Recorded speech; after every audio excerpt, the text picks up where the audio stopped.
This is Made for More Living with Johnny Jennings, powered by eXp Realty. Online at madeformoreliving.com. So we are back with Tina Caul from Raleigh, North Carolina. And just a brief recap, she started in the industry, average agent for the first 7 years, then all of a sudden something changed, and she started prospecting 3 hours a day, and she jumped up from 50 to 80 to over 100 deals a year.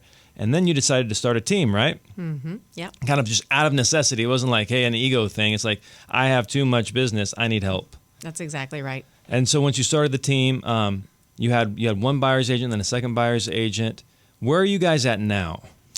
So we got our team up to like 68 agents, and we realized we had to restructure. We needed some leadership changes. What got us here won't get us there kind of attitude. Mm-hmm. And we had, we were just letting anybody onto the team because we had a Zillow Flex account. Oh, and Flex is like, hey, you need to, bring in all these agents. So do you still have Flex? Or? We do.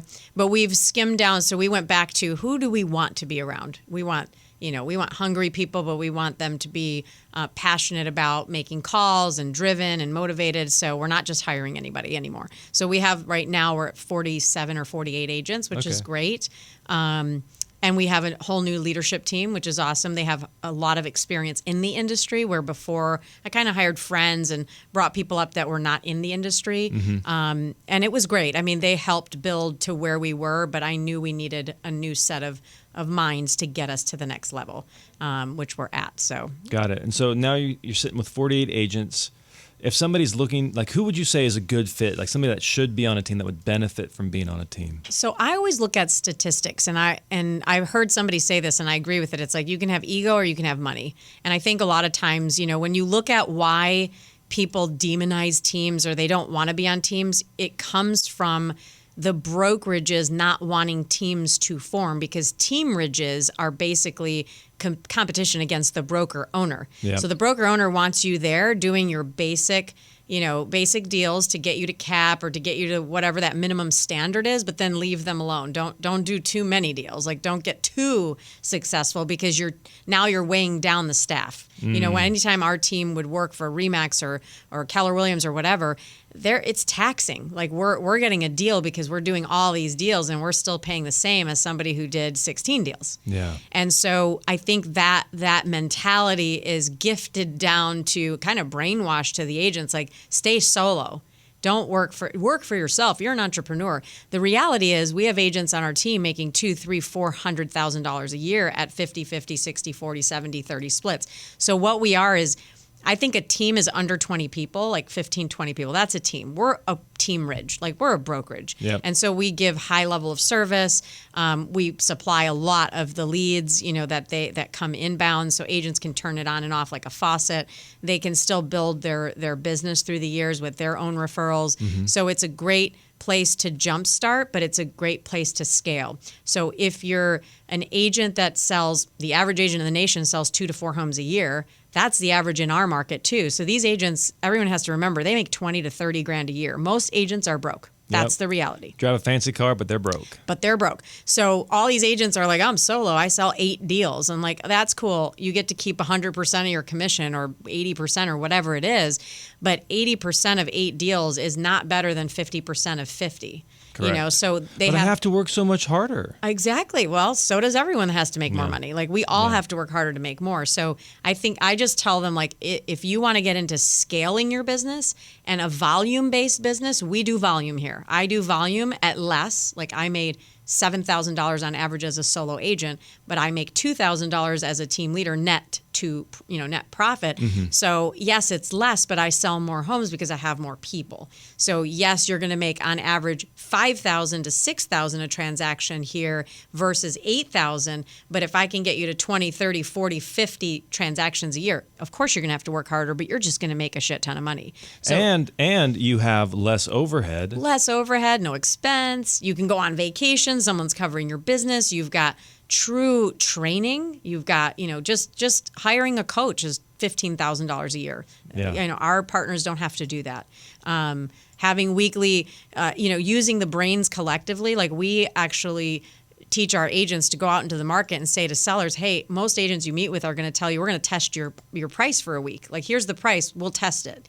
And we'll get 10 showings. And then we'll ask those agents to give us feedback. Well, guess what? The 10 showings, they didn't do a market analysis on the property. They're just giving their opinion. We actually show that we could bring 20, 30, 40 opinions before your house launches. These are agents that can look at a video of your home, do an assessment of value, and then help the listing agent with that data real time and bring you bring you 30 showings before we launch. Like, we can leverage the agents on the team. They can leverage each other by knowing real-time data, real-time, like what's happening out in the market, because we're selling 3 homes a day, not 1 a quarter. Yeah. So it's like they get to utilize each other, and that's what I try to tell them. Like, you guys don't know how special it is to have that collective knowledge. Knowledge is a tool, and it's an instrument they can use if they leverage each other, and they use each other wisely. And so I think it's a competitive advantage. I didn't have that, and I wish I did. Got it. So for somebody that is on a team or considering to be on a team, what would you recommend they look for? Because there's a lot of options out there, because there's brokerages, and then there's tons of teams typically within a brokerage or a branch. Yeah. I mean, I think for me, if I were looking today, I would want somebody that inspires, like they have a life that I want. They have done what they're telling me to do, because it's sort of like, when I was out golfing and you'd be golfing with all these guys and they say, oh, well, keep your head down or do it this way. And I just go, here, show me. You show me. Like, here, take the club and show me. And so if you can show me this amazing swing, I'm going to trust you.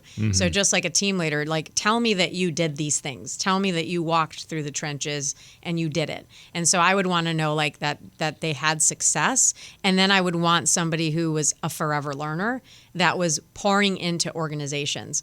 I met a guy a couple weeks ago, and he actually goes into different businesses, and he helps train the leadership teams to pour back into people. And he said 5 out of 100 companies that he would work for actually help develop their people, like self-develop with assessments and tests. And like, he's like, most people don't believe in self-development. And the fact that you guys do is huge. And so for me, that would be important, that my team leader is into self-development. Always better every day. Yes. Because what is it? Is it Maxwell, the law of the lid? Yeah, exactly. Yep. Okay, so if you're an agent, make sure that team leader, that company is practicing what they preach, and has a track record of success. Yep. Do you think that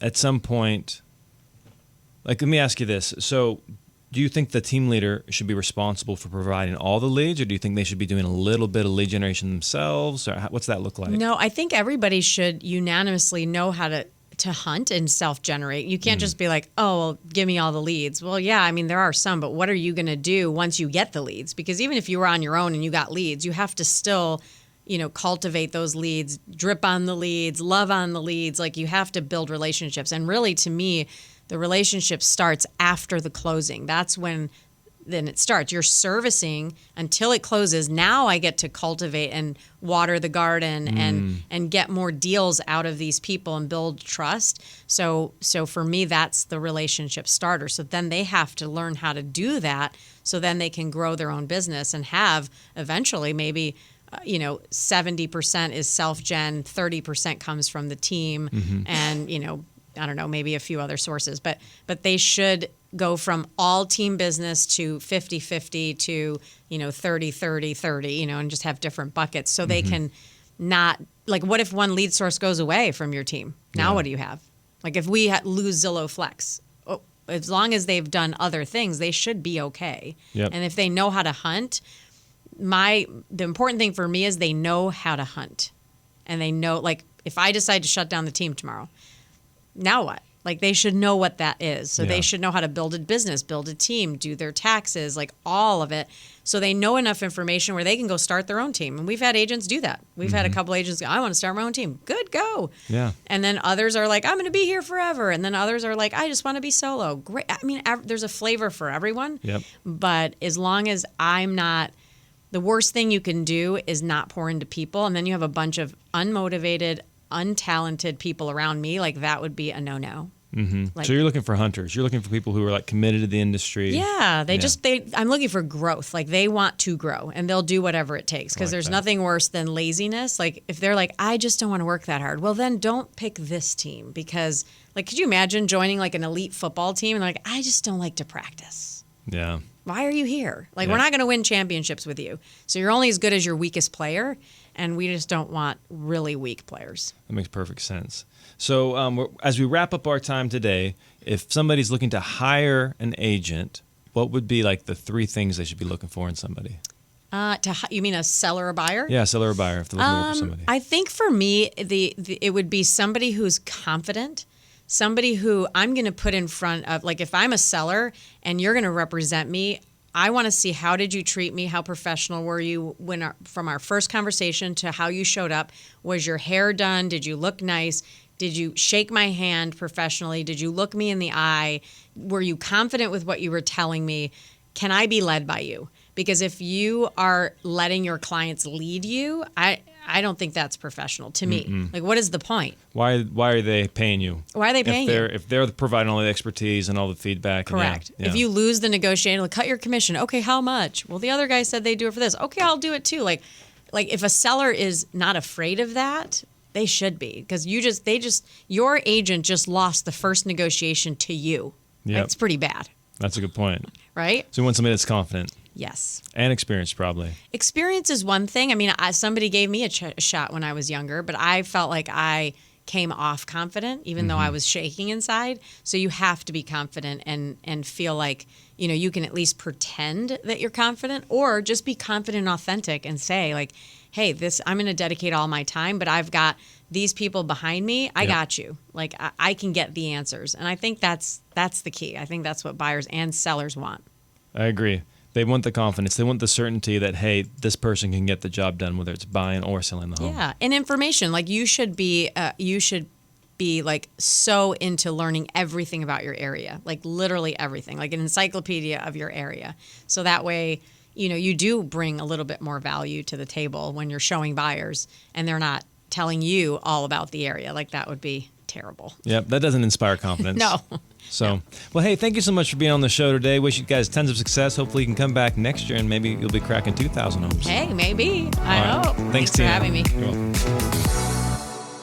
Okay, Matt, it is a rare person who enjoys having strangers walk through their house and looking at every little crevice and corner. And if you are normal and you don't want strangers walking through your house when you're trying to sell it, do what Sabrina did. Sabrina wanted a cash offer for her home, so Johnny Jennings and Made for More Realty made her a dream offer, which of course she accepted. And she was even able to stay in her home after closing so she could make a smooth transition to her new home, which of course she bought with Johnny Jennings and Made for More Realty. They won't just get you one cash offer. They'll get you at least 3 cash offers for your home in as-is condition. It's fast, it's simple, it's private, it's safe, and oftentimes it's in the same day. So no need to do all of those costly repairs like replacing the flooring. Johnny Jennings' team is the best. That's why they were voted #1 team in Roseville for the past 3 years. That's why they've got almost 800 5-star Google reviews. Get your guaranteed offer today because you expect more. Well, get more with Johnny Jennings and the Tom Daves team